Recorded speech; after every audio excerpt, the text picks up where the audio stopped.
creatures that you declare as attackers, you know, when you tap them to attack, are forced to attack Gideon.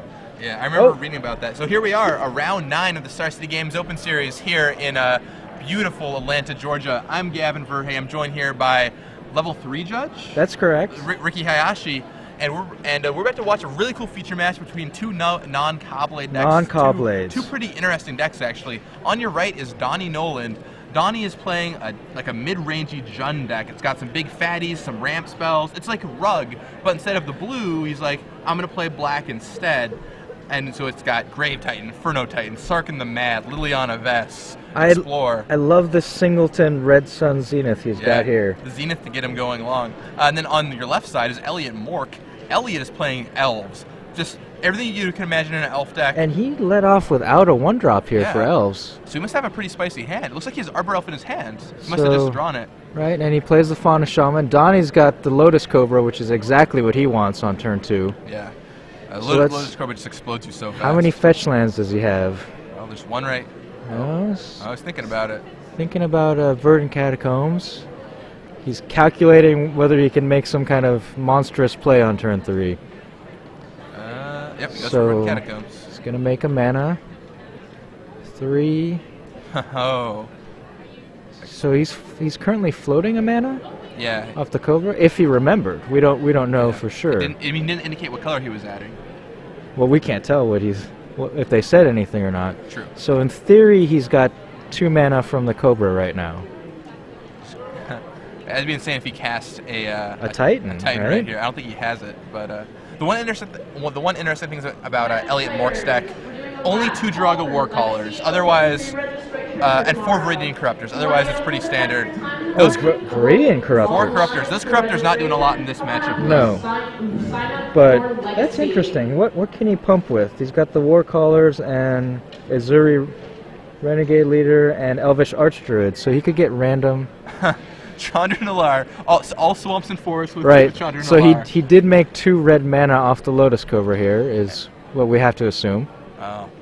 And that card is quite the beating. The one Chandra came down and just off that Fauna Shaman. Killed the Fauna Shaman. Wow, turn 3 Chandra. Yeah, and that's pretty brutal for Elliot Mork because that Chandra is going to keep doing damage. It's going to kill 2 or 3 of his creatures. And he has no haste, so he can't deal with that. He has Vengevine. Oh, he's got... okay, good. He's got the Vengevines for the Fauna Shaman engine. So that's what he really needs right here. He needs to... And it's only turn 3, though, so... Okay. There's an Arc Druid. Gonna guess that Chandra is gonna eat that Arc Druid up. Or is he tapping for... Donnie's got another Lotus Cobra, so now... It's bonkers. He's gonna play land, get 2 mana, and play a 5-drop... No, Persecutor. Just taps an extra mana. Yeah. Because he doesn't really need it, so, you know, why not? Forgot he had that second Lotus Cobra. Chandra kills the Archdruid. Chandra Nalar in action, ladies and gentlemen. Not a card you see very often, but certainly insane. Some people think she's one of the worst planeswalkers, right up there with Liliana Vess, but here she is, killing off Elves. And both of them in Elliot Mork's deck, no less. Or in Donnie Noland's deck. Oh, he's got Liliana, He's got Liliana also. And right there. Oh, man. And Sark, he's got 2 Sarkin the Man. Yeah, he's like, nobody likes these planeswalkers. I'm going to play with all these ones. All of my children need love. Gotta love. And what is this? X1 right now? We're watching? X1 match right here. X1 with the rejected planeswalkers. And the winner of this match will likely be able to draw into top 8, assuming their tiebreakers are good enough. I know Donnie Noland didn't take his loss till 2 rounds ago. Round 7, I think. So Elliot Mork has reloaded the board with a Joraga Tree Speaker and an Arbor Elf. Yep. And, Donnie deals 1 damage to Elliot with that Chandra Nalar, slowly building its way back up. Yeah, he's got some blockers, so he's not worried right now. So it's Garrick. Keeps the Elves at bay. That's a Garrick. Oh, man. Promo Garrick. Oh, that's why he has a Liliana's deck, because he opened up a Garrick versus the Liliana dual deck, and was like, oh, I need one of each. Dual deck or duet deck? Ah. The April Fool's joke on Daily MTG. along with and he attacks with the Persecutor and the Cobra, along with the deck registration simulator. Oh yeah, I got a kick out of. Trying to spell Skithiryx was hilarious. All right, so Arbor Elf trades with Lotus Cobra. Persecutor gets in for 6 damage, flying. Yep. And normally that Lotus Cobra trade is one that Elliot would be happy with, but in this position, when he's just trying to rebuild his board, Donnie's perfectly happy to trade up. Right, Donnie already has 5 lands in play and a Garruk, so he should be able to play anything in his deck. Yep. I think the only limiting factor on Donnie's being able to win this game at this point is being able to kill that Abyssal Persecutor. Right, which he has. Well, he's got a couple of Go for the Throats, he has Consuming Vapors, and he's got the Sark in the Mad, so he could sacrifice the Persecutor to make a dragon. And you can also Liliana Vest up, potentially something. Red Sun Zenith could also kill it, I suppose. So it looks like Elliot levels up Derogatory Speaker. Elliot is at 9 life, 6 from the Persecutor, Chandra could deal 1. Oh, he just concedes. Did he show him something right there at the end? Maybe no, like he just drew Explore. Nothing came down. All right. I mean... So how are they going to sideboard here? Let's take a look at Elliot's list. Important thing to remember is that Abyssal Persecutor does not allow your opponent to win the game, as it turns out. So maybe should have held in on that one. But... Yeah, maybe he forgot about that ability. Yeah, me and Colin played that card, several of my opponents just forgot about it when I had nothing going on. So anyway, going to the sideboards, for the Elliot Mork playing Elves, it seems like, let's see, Throne the Last Troll could be a card. Oh, yeah. Now, I don't know if Elliot knows that Donnie has the Consuming Vapors, but certainly against a normal deck like this with a lot of removal, Thrun is very good, so that's a possibility. Maybe Eldrazi Monument. Leyline of Vitality, is that any good here? The extra toughness? Probably not. I don't think so. Leyline of Vitality is an interesting choice. I think it's probably only for mono red decks. There's no like Volcanic Fallout to protect yourself from in this format. Yeah. So Elliot does have 3 Garruks, which we could see him bring in to kill Donnie's Garruks. An Eldrazi Monument. What about that? Yeah, I mean, so the interesting thing in Elliot's deck is he's got these 4 Viridian Corruptors, which aren't doing anything because they destroy artifacts, and all Donnie has is Wormcoil Engine. Yeah, Singleton Wormcoil Engine. And I think it should be pretty clear from game 1 that he doesn't have a lot of artifacts. Yeah. So those come out. Those are definitely coming out, the 4 Corruptors. So you could bring in 2 Trolls and 2 Garruks, maybe? Yeah, maybe find room for the 3rd Garruk somehow. I'm not sure what else you cut, but... could be something. As far as Donnie Noland goes... On the other side... Oh, this is brutal. Ooh. To consume the meek. Yeah, killing all of the small elves. The Moor side, probably not that useful. Shatter... No. Consuming Vapors, he might board another one in. I can see that Consuming Vapors. Everything else, Obstinate Baloth, Acidic Slime, no real targets. Donnie's also got a Throne. Yeah, I don't think we'll see it in game 2, but if he sees it in game 2 and it goes to game 3, I can see boarding that Throne in just a legend. They are legendary. Yeah. And 1 Gaia's Revenge, also not really useful in this matchup. So Donnie probably overloading on removal with Consume the Meek and an extra Consuming Vapors. Taking out, what can he take out here? He's got all this removal. Maybe he takes out the Grave Titans. Yeah, I think you just cut some of your top-end fatties. Yeah. Inferno Titan's still good because you can just Arc Lightning. But Grave Titan making 2 blockers, at that point in the game, you probably either already turned the tide. I mean, the other card I can see taking out is Liliana Vest. I don't think it's very good in this matchup. The Elf deck isn't going to be hoarding cards. Although you can't get removal every turn, which is nice. Or the Sarkin the Mads? I can see taking out Sarkin too, yeah. I think those are potential cuts also. Yeah. You might want to cut back on the Planeswalkers if, Elliot comes out with a fast start with a bunch of Elves. It's not that useful to have a Planeswalker. Yeah, that game Elliot didn't really have a good start, but if he goes turn 1 like Arbor Elf, turn 2 anything. With this deck, does it mulligan poorly enough that you don't want to mulligan? Because keeping a hand without a 1-drop here for this deck, he's got Llanowar Elves and Arbor Elves. Yeah, I mean, I would Your 1-drops are really, I've played a lot of elves, and your 1-drops are really important. You can keep hands without them, but unless you have a really good reason you don't want to, it's possible that he thought he had some kind of read on Donnie's deck with that turn 2 Fauna Shaman and thought there was maybe something there, but maybe not. With that Chandra from Donnie Noland, on turn 3, no less. Really set Elliot back. Because if he untaps with that Fauna Shaman, the game is probably different. All right, here we go. All right, yep. Game 2. That's the start he wants. Is turn 1 Elf. Donnie's got the Copperline Gorge. Elliot untaps the Forest. He's got 3 mana for an Archdruid. There you go. Turn 2 Archdruid. This is pretty close to a perfect draw for Elliot so far. That's like the ideal start. Looks like Eldrazi Monument is hiding in Elliot's hand, so he did bring those in. And that's going to be really good against those Consume the Meeks, especially the one in Donnie's hand right now. Well, Donnie might not even have enough time to get up to that. He did not have a Lotus Cobra or an Explorer on turn 2, so no ramp. And what's Elliot going to explode with here? Another Arbor Elf, which does have +1/+1 from the Archdruid. He's got a bunch of 2/2 elves. And now I think he's choosing between Garruk or Vengevine. He has 2 Eldrazi Monuments in his hand otherwise.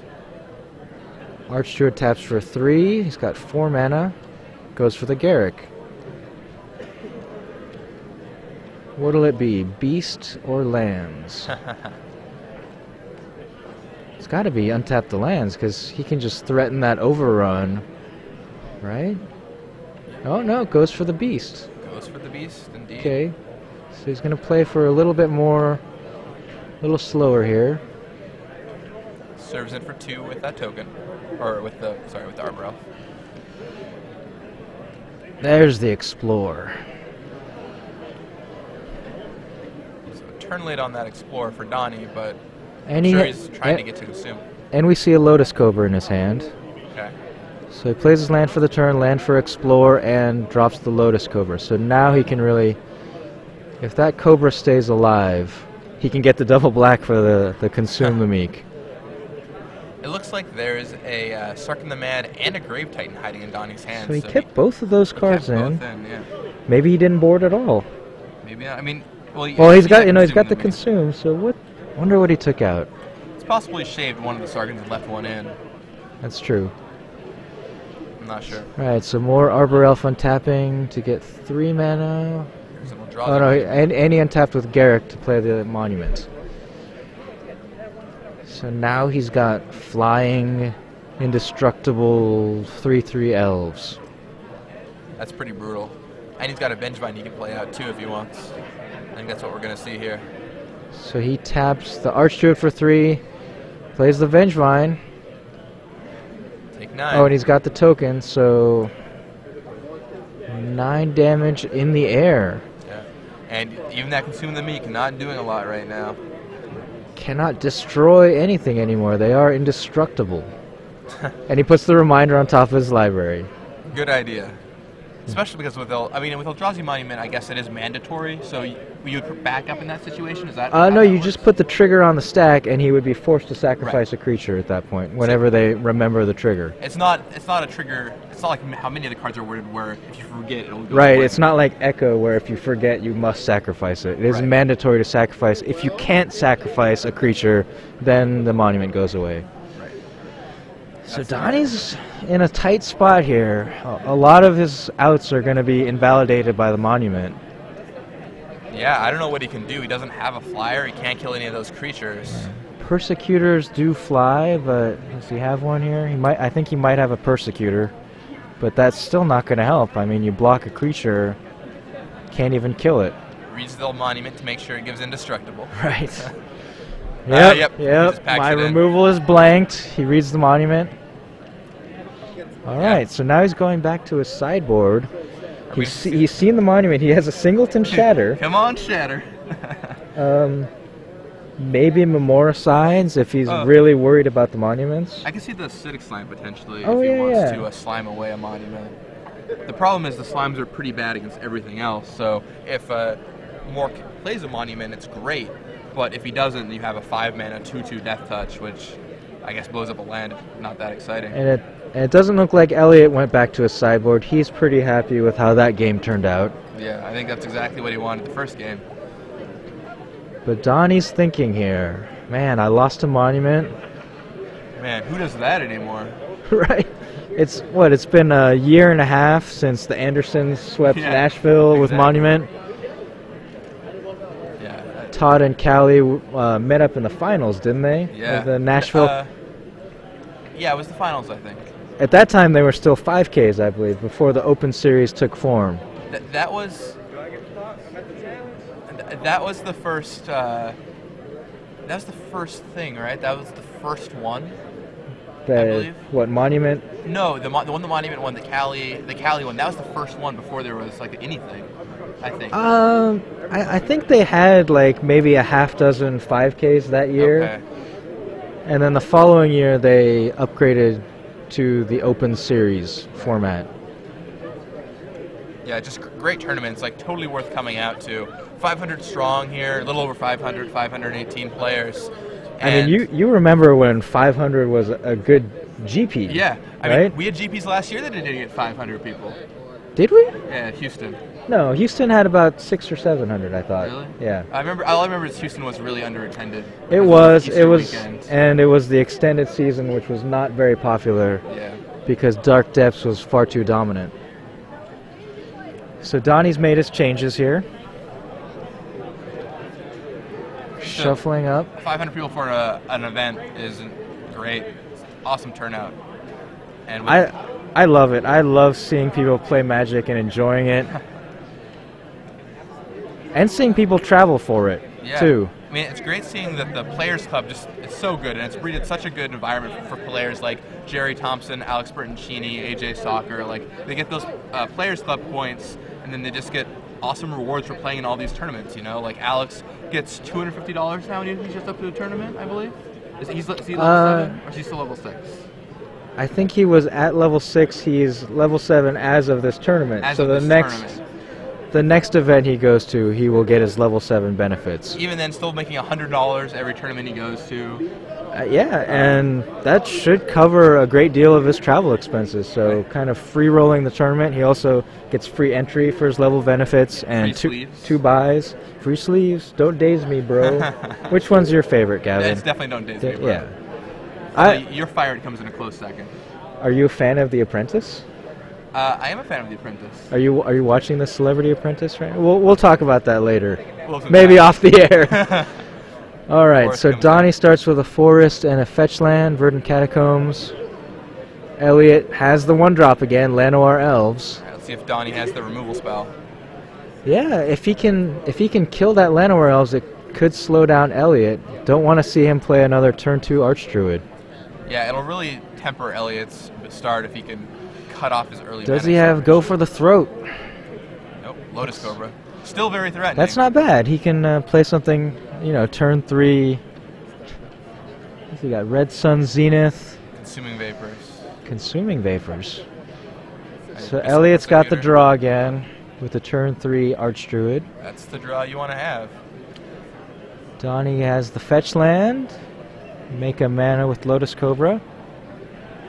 And I think you probably Zenith the Archdruid for 2. Drops a card. Picks it back up quickly, and yeah, that's what he did. So he made a red mana off Lotus Cobra and killed the Archdruid.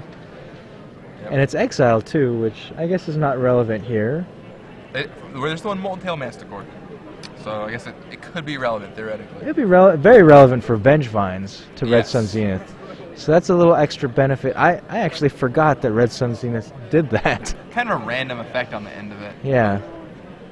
So it looks like Donnie's hand is pretty stocked. It's got Consume the Meek, Consuming Vapors, Abyssal Persecutor. And Elliot, I don't see another land, I see a Tree Speaker, which he's going to play here. And another 1-drop, an Arbor Elf. And another 1-drop. So he's loaded up with 2 Arbor Elves, Tree Speaker, and a Llanowar Elf. And Donnie's just going to crush him here, right? He doesn't have a land. So I think he cracks a land, and I think he's just going to 4 potentially mana. Consuming Vapors. Or do you think it's going to go for Persecutor? Let's see what happens here. I don't think Consuming Vapors is that useful here. It just picks off an Arbor Elf. Yeah. If you put down Persecutor, okay. So he does go for Consuming Vapors. I was going to say, if you put down Persecutor, you have Elliot on 3 turns, and hopefully by then you found a land so you can Vapors yourself. Yeah. But with the double Vapors, if he draws a land, it's pretty brutal. He does Vapors targeting Elliot. Elliot sacks an Arbor Elf. Yep. See if Donnie puts no reminder on his library for the rebound. Seems like, especially with that Consume, maybe playing Persecutor is correct, but it's hard to know in this slot. I'm sure he's worried that maybe Elliot's... I mean, Elliot already has enough mana to do whatever he wants Right. in his deck, so... Except for Vengevine, perhaps. But other than that... So he levels up, makes 3 mana for an Archdruid. Okay. And now Donnie does have Go for the Throat he can use on that Archdruid on his next turn. He'll rebound Consuming Vapors, and I guess he's just slowly picking away Elliot's creatures. Yeah, he's gonna leave him with only 2 creatures after this. So Elliot activates Oran Reef the Vastwood to put a counter on Archdruid. So Archdruid is now a 3/3, everything else a 2/2. I guess Dragon Tree Speaker is a 2/3.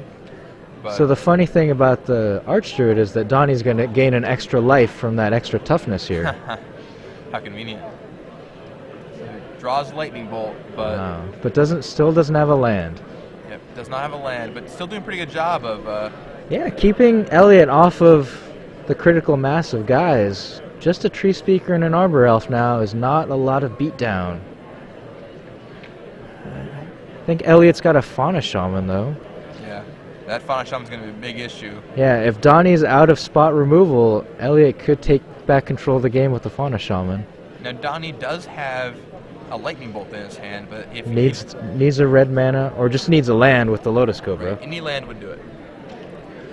So Oran Reef counter on the Fauna Shaman. There's the land. So we're most likely going to see Lightning Bolt on the Fauna You can not Shaman. only Lightning Bolt, but you can also play Consuming Vapors thanks to the Lotus Cobra. There's that. Lightning Bolt. Oh, new plan. Persecutor. Yeah, he's just not afraid of those 2 guys anymore. Yeah. And he wants to save the Consume for his own Persecutor if he doesn't draw anything else. Absolutely. And so he serves in with that Cobra fearlessly, deal 2 points of damage, and Elliot opts to not block. What can Elliot Mork top deck here to get himself out of Is this? Admiral Eldrazi Monument in Elliot's hand? Can't quite see. I saw 2 of the cards were green, but I couldn't quite see. Yeah, he's got a monument, but with only 2 creatures, that's just not enough right it's here. a little risky. He's also got an Azuri, Renegade Leader.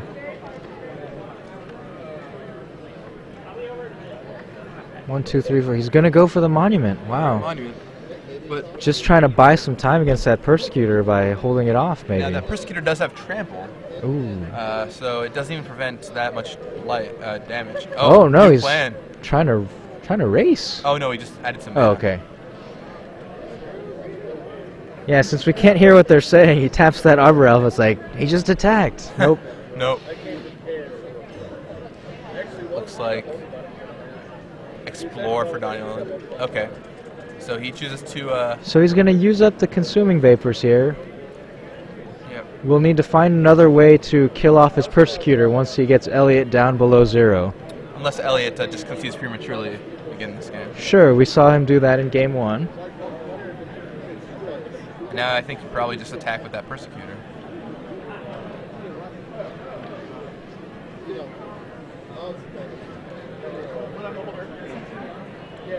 So, yeah, so he sacrifices Drago Tree Speaker to the Eldrazi Monument. And now he's only got the 1 guy. What's he gonna do here? 3 mana Azuri. Okay. And he can pump it with the Oran Reef of Vastwood. Can't, which is what he does. Can't attack because the Persecutor's on defense.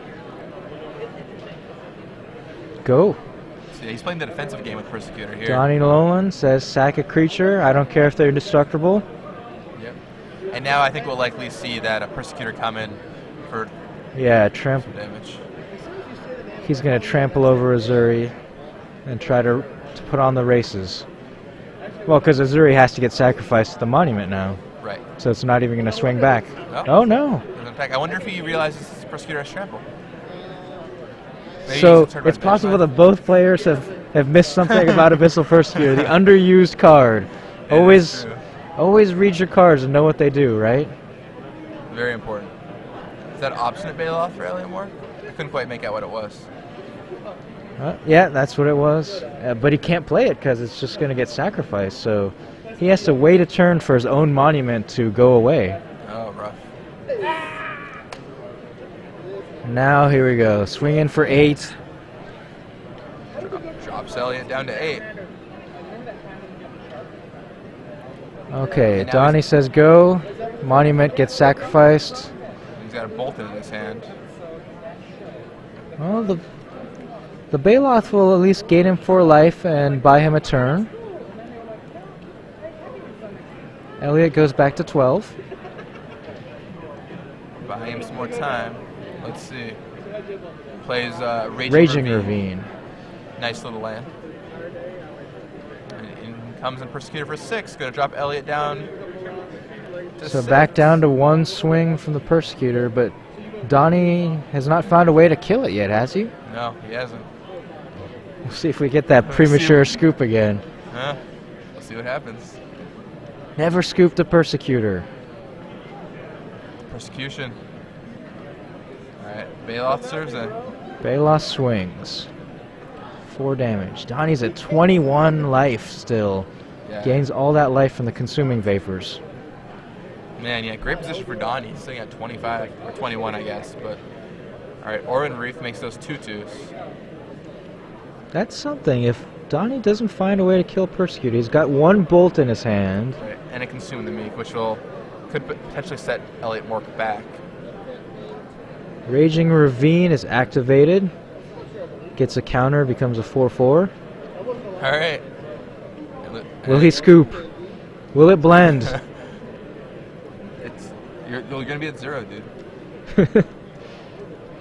Now, do you think Donnie's doing anything here, trying to play a mind trick? Like, are you dead? Are you dead? Nope. Nope. He goes into the negatives. He just takes it. So now Elliot just has to start swinging back and try to kill Donnie before Donnie finds a way to kill his own Persecutor. Now we're in this ridiculous game state. And it's a good thing we've got the negative life counter on our screen here. Yeah, -4. That is correct. Abyssal Persecutor holding Elliot Mork captive at -4 life. Elliot swings with the team. Donnie chump blocks the Bailoff with Lotus Cobra. Now he's going to draw it right here. Yeah, let's see if we can see his draws. There's a foil. Oh, it's pretty, whatever it is. What is that? Acidic slime. So he did bring the slimes in for the monument. Right. Killing, yeah, Oran Reef. Doesn't want him pumping any more guys. I would actually kind of be tempted to hold that slime just in case another monument comes down. But I guess there's a problem now. Elliot can't really ever attack. Well, he can attack with guys that don't kill... Oh, but the bolt. Donnie's got the bolt in his hand. So if Elliot attacks with the Bailoff here, Donnie's going to block and bolt his own Persecutor. So now, this is a really interesting interaction, too, as a judge. So if you were to overrun that Garrick and attack Donnie for lethal, and Donnie blocks with Persecutor and bolts his own Persecutor before damage, and the Persecutor would die, is the game a draw, or does Elliot win? If he overruns for lethal trample damage, Elliot is going to win, because the state-based actions for Elliot losing, Donnie losing, and the Persecutor dying would all be simultaneous, but the Persecutor would prevent Elliot from losing. So in a really interesting interaction, I'm not saying that's going to happen anytime soon. It's still a lot of work for that Garrick to do, and Persecutor can just swing in, but the game could potentially end with Elliot at -4 life. And Donnie staving that off with the Consume the Meek. Some Llanowar elves are going to die, so... Yeah. Oh, and he made a beast, so beast dies. Now he attacks Garrick. And Garrick's going to go away, probably. Right, because Garrick's at 2 counters. Donnie attacks with acidic slime. Oh, goes for the trade. Nope, he says, my Garrick is too important. I feel like the overrun's how I'm going to win, or something is how I'm going to win. Well, but Donnie still has Persecutor. Like, even... Okay, makes another Beast. 3/3 Beast token. There's a And a War Caller with 1 counter. Donnie's still searching for an answer. Still looking for a way to seppuku his Abyssal Persecutor. So let's see, he's used 2 Consuming Vapors. So he has this 1 Red Sun Zenith, 3 or 2 Go for the Throats. And he cast a Bolt earlier, he's got 1 in his hand, so 2 more bolts. Sark in the Mad if he left those in. Chandra. And yeah, Chandra. Players, if you have won at least 2 of your matches, Inferno Titan will do it. Inferno Titan plus Lightning Bolt. Legacy Challenge players. So Raging Ravine attacked Garrick, and the Beast token chump blocked is what looks like what happened. Oh, Molten Tail Masticore. Wow. Alright, so he left in the Singleton Masticore, and he's drawn it here, Elliot Mork has. And that Masticore is really awesome for him here, too. That is a very interesting card to draw right here. Wow. That is Donnie draws a land. still trapped under his Abyssal Persecutor. Can Elliot Mork turn this around with the Molten Tail Masticore? Wow. And remember when that Red Sun Zenith removed Shark Druid on turn 3? Right, so it was potential, but so many creatures have died. Elliot must have enough creatures in his graveyard to finish this off. Yeah. I mean, it's going to take a while. Now, did he put a counter on top of his library? Because he does need to discard to keep that Masticore around. I did not see him put a token on top of his library. We might see him forget. Alright, so Persecutor eats up Alright, Garrick. gets rid of Garrick. Alright, he remembered. There's the force he needed, though. And now we can't ever do anything with the Masticore. Oh, wow. Because he has to discard it. Because he used Garrick to generate the 4 mana to play Masticore. He did not actually have 4 actual mana sources. So now he's locked. So they're both locked under their own cards. Yeah, that Masticore's never doing anything. Because he has to discard his card every turn. He should have actually just let that Master... and there it is. Sark in the Mad. Sark in the Mad. -2 target Abyssal Persecutor. Do you have any responses? Destroy the Persecutor to make a dragon, and... That's game. That's game. Donnie wow. Noland takes it, and it's So well poised to make top he eight. left the Sark in the Mads in, and it paid off because he needed to get rid of his Persecutor. Absolutely. Wow, that's actually a really interesting game, trying to watch Donnie trying to take care of his own Persecutor. And now Donnie is potentially into the top 8 if he can secure an ID in the next round. Yeah. And Elliot might still be in contention at X2. X2, at least top 16 if he wins his Yeah, next certainly. round.